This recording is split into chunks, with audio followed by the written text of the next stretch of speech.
Como organizar a mesada do seu filho? Então você decidiu, vai dar mesada. Agora vem a pergunta que ninguém responde direito. Como organizar isso na prática? Por onde começar a conversa com seu filho? Como fazer a divisão do dinheiro? Como criar um objetivo de poupança para ele alcançar? E como acompanhar sem virar o fiscal das finanças da criança? Se você também tem essa dúvida, comenta aqui embaixo para mim. Eu quero muito saber e te ajudar. Nesse vídeo, eu vou te dar o guia completo da mesada, do primeiro combinado ao ritual de acompanhamento. Tudo o que você precisa para a mesada funcionar como uma ferramenta de educação financeira de verdade. Vamos lá? Eu sou a Fabiola Rocha, especialista em educação financeira para famílias. Eu tenho mais de 25 anos de experiência no mercado financeiro. Trabalhei em grandes instituições como HSBC, Bradesco e XP. Eu sou formada em administração e tenho mestrado em empreendedorismo. Mas o que realmente me trouxe até aqui não foi o mercado financeiro, foi o meu filho. Foi a vontade de ver o meu filho crescendo de perto que me fez trocar o mundo corporativo pela vida empreendedora. Foi ensinando o meu filho, vendo o que funcionava com ele, o que não dava muito certo, que eu fui criando o meu método. E fui percebendo a dificuldade das mães ao meu redor de lidar com esse tema, tanto com os filhos como com elas próprias, que eu me encorajei a entrar nesse mundo. E foi aí que nasceu a Fab Talks, um projeto pensado para ajudar famílias a construir uma relação saudável com o dinheiro, começando com as crianças. Aqui na Fab Talks a gente acredita que dinheiro também é coisa de criança. Antes de começar, a conversa que define tudo. Antes de entregar o primeiro valor, tem que acontecer uma conversa. É nessa conversa que os combinados ficam claros. Quanto vai ser a mesada, quando vai ser paga, o que ela cobre, como vai ser dividida, o que acontece quando o dinheiro acabar antes do prazo. Essa conversa não precisa ser formal nem longa, mas precisa ser feita olho no olho com a criança, participando, não apenas ouvindo, né? Quando a criança ajuda a construir o sistema, ela tem muito mais comprometimento. O combinado que ela faz com os pais tem um efeito muito mais poderoso do que uma regra seja colocada ou imposta pelos pais. Os combinados básicos dessa conversa inaugural. Quanto? Que valor ficou definido? E vale a pena assistir ao vídeo que eu explico como definir esse valor. Vai super te ajudar. Quando? Qual foi a data escolhida para o pagamento? Seja ele mensal, quinzenal, semanal, coloca na agenda, tá? E seja fiel ao combinado. O que cobre? Quais despesas passam a ser responsabilidade da criança? Eu acho essa a parte mais sensível. Vai exigir muita observação, conversa, eventualmente até ajustes. Como divide? Qual a proporção entre gastar, guardar e investir? Que é uma proposta de fazer a criança se organizar para realizar objetivos de curto, médio e longo prazo. O que acontece se o dinheiro acabar? Quando o dinheiro acabar, acabou. E tem que ter uma conversa. Como acompanhar? Como e quando os pais vão sentar para bater um papo juntos com a criança? E deixa eu só voltar no tema se o dinheiro acabar, o que fazer. Às vezes isso acontece com a gente. Então, é uma situação para conversar. Se tem uma necessidade real de um gasto, a criança que já vinha fazendo uma reserva, guardando para realizar alguma coisa num médio prazo, pode eventualmente fazer uso dessa reserva. Mas a criança precisa entender que quando ela tirar parte dessa reserva, ela vai demorar mais tempo para realizar o objetivo dela. Então, precisa avaliar se vale mesmo a pena usar esse dinheiro. Outra coisa, eu não gosto muito da ideia de adiantar a próxima mesada. Primeiro porque eu posso acabar esquecendo, tá? E depois, porque a criança pode ficar com a sensação de que o dinheiro sempre aparece. Então, se você achar que a demanda da criança faz sentido e é realmente importante adiantar essa mesada, eu sugiro que você cobre por esse adiantamento. Tipo, eu adianto, mas a mesada seguinte vai vir menor. É o custo do adiantamento. Porque é um empréstimo, não é? Os bancos cobram caro por empréstimos e a criança precisa sentir isso no bolso para viver uma experiência mais realista. A mesada é um laboratório da vida real. Então, essa é a minha recomendação para você. Agora, o sistema central, a divisão da mesada em partes. Por que dividir? Receber a mesada inteira e decidir na hora o que fazer com ela é exatamente o comportamento que a gente quer treinar a criança. A divisão em partes antes de qualquer decisão de gasto é o que transforma a mesada de dinheiro de bolso em sistema financeiro. A gente cria juntos a estrutura e a estrutura é o que permite a autonomia. Sem estrutura, a mesada vai virar gasto. Com estrutura, a mesada vai virar aprendizado. Então, vamos organizar esse sistema em partes. Primeira parte: gastar. Autonomia do presente. O dinheiro de uso imediato. É com ela que a criança vai fazer as escolhas do dia a dia. Lanche extra, figurinha, uma guloseima, revistinha, canetinha. Essa parte tem um papel fundamental que muitas vezes é subestimado. É aqui que o aprendizado de escolha acontece. Quando a criança precisa decidir entre duas coisas que ela quer e só tem dinheiro para uma, ela está praticando a competência financeira mais básica e mais poderosa que existe, a de escolher. E não interfira nessa escolha, deixa ela errar. E depois do erro, convida para reflexão, não para julgamento. E muito importante, a criança que estava acostumada a sempre pedir dinheiro para os pais pode ficar um pouco perdida em decidir o que ela quer comprar com esse dinheiro. E não força, não estimula compra por comprar. Deixa surgir um primeiro pedido. Quando vier uma mãe, compra. Aí você retoma a conversa, sugere. Agora você pode comprar com seu dinheiro, o que você acha? E a criança vai começar a visualizar o processo acontecendo. Enquanto não tiver essa vontade de comprar alguma coisa, vá acompanhando a mesada crescer junto com a criança. Parte 2: guardar, um objetivo de curto e médio prazo. A parte de guardar é reservada para um objetivo específico escolhido pela própria criança. Não é para ser uma poupança abstrata, é para ter um destino concreto.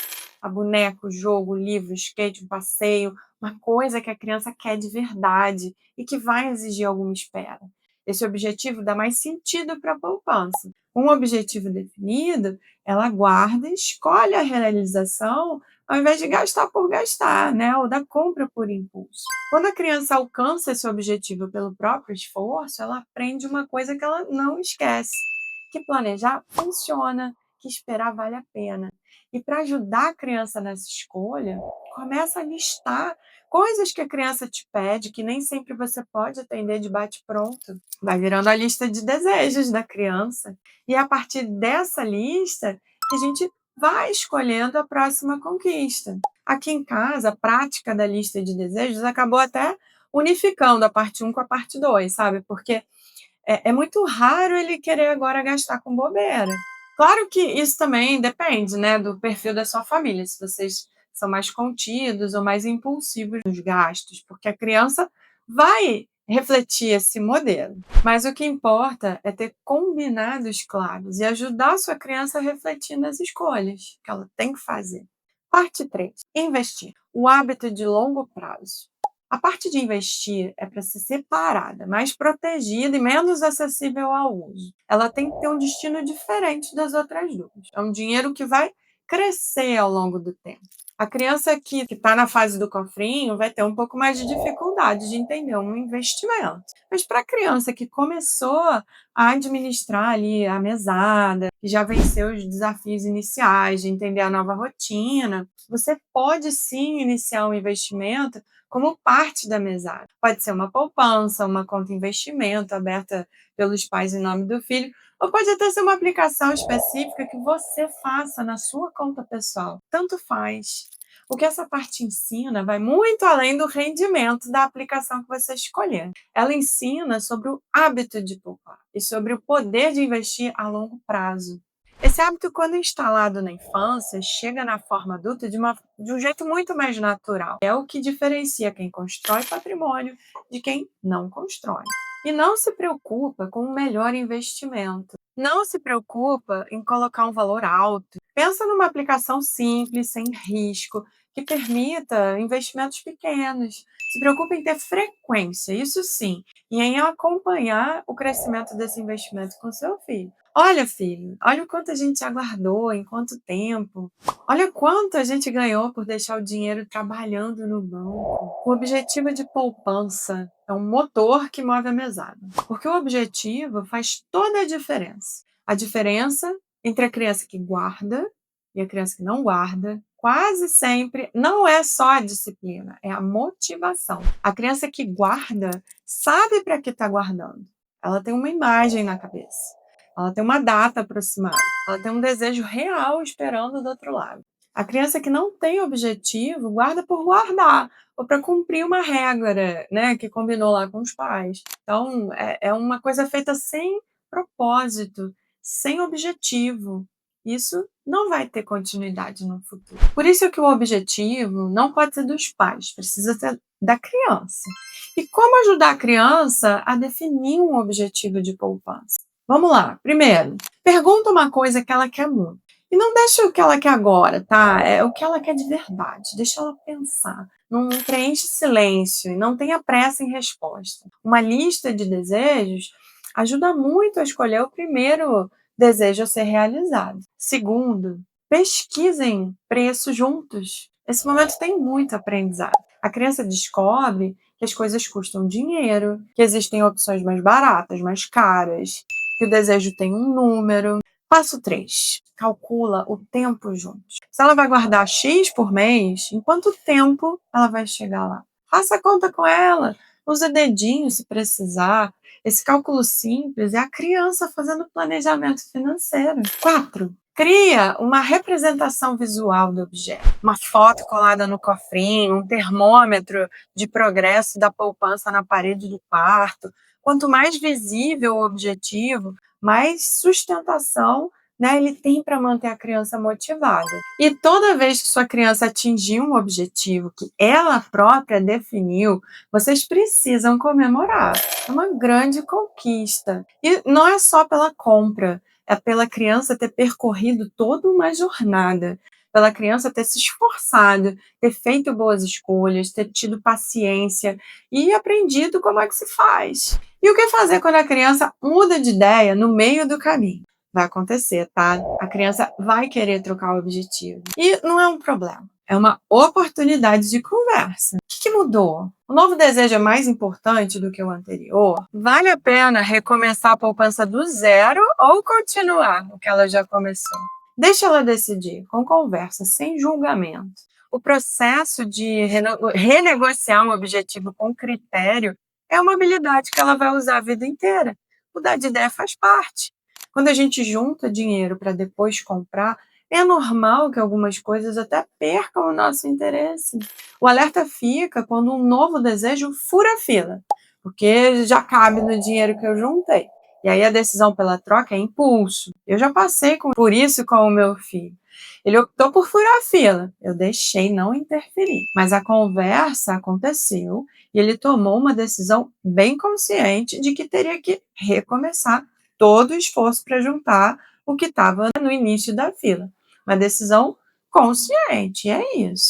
E olha só, se você está me acompanhando até aqui, está gostando do que eu estou trazendo para você, já deixa o seu like nesse vídeo, se inscreve no canal. Mas fica aqui comigo porque ainda tem muito mais. O ritual de acompanhamento. Que ritual é esse? De vez em quando, vale a pena os pais e os filhos sentarem juntos por alguns minutos. Não é uma reunião de negócios, não, tá? Não é cobrança, não é auditoria, é uma conversa curta, leve, com presença. E essa conversa é o que transforma o dinheiro em aprendizado. Você pode fazer de vez em quando, ou na sequência de alguma coisa que tirou a criança do trilho. Eu vou te sugerir algumas perguntas para essa conversa. Um roteiro do ritual. Então, primeira pergunta: como é que foi esse mês? Como é que foi com o seu dinheiro? Deixa a criança falar, né? Escuta mais do que fale. Então, uma conversa aberta, sem julgamento. Segunda, teve alguma coisa que você faria diferente? Incentiva a reflexão, sem apontar erro, tá? A criança que reconhece o próprio erro aprende muito mais do que aquela que é corrigida o tempo todo pelo adulto. Outra pergunta: como é que está seu objetivo de poupança? Revisa o progresso, celebra os avanços. Se a criança não guardou nada esse período, tudo bem, é um dado. Pergunta o que aconteceu, sem dramatizar, tá? Outra pergunta: tem alguma coisa que você quer ajustar? E dá abertura para a criança propor mudanças nesse sistema, um objetivo novo, uma divisão diferente, autonomia real para incluir a possibilidade de revisar os combinados. Outra pergunta: o que você quer fazer diferente esse mês, né, no próximo período? Então, feche a conversa com intenção. A criança sai com um propósito e não com uma ordem. Se seu filho tiver um investimento numa conta, né, ou na sua conta, aproveita também esse momento para ver, acompanhar a evolução do investimento. Aí é papo para poucos minutos. Criança não tem paciência para conversa longa, você sabe, e nem você tem tempo sobrando para muitas solenidades, né? Então, vamos lá, é objetivo. E quando o mês for difícil? Vai ter mês em que a criança vai gastar tudo, não vai guardar nada, vai chegar no final lá sem dinheiro, sem objetivo. Esse é um dos meses mais valiosos de toda a jornada da mesada, tá? Não cancela o ritual, não pula a conversa. Vá com mais presença ainda, mas sem julgamento, sem sermão, vá com curiosidade. O que foi que aconteceu? Como você se sentiu? O que você acha que a gente pode fazer diferente? A criança que aprende a olhar com os seus erros sem vergonha, ela está aprendendo sobre resiliência financeira. E olha, a educação financeira não é uma disciplina difícil. Ela é uma conversa que você pode começar hoje, com uma pergunta, com um exemplo, com uma situação do dia a dia. Você não precisa esperar ter tudo organizado na sua vida, ter lido todos os livros ou esperar a criança crescer para ter essa conversa. O melhor momento foi ontem, o segundo melhor momento é agora. E se você seguiu esse guia e fez os combinados com seu filho, você não está só dando mesada, você está construindo junto com ele uma relação com o dinheiro que vai durar a vida inteira. E se esse vídeo fez sentido para você, se inscreve aqui no canal. Toda semana eu trago um conteúdo novo sobre educação financeira para famílias. E no próximo vídeo eu vou falar sobre como pagar a mesada para o seu filho. Em dinheiro, na conta, no cartão. Clica no sininho para não perder e eu te vejo lá.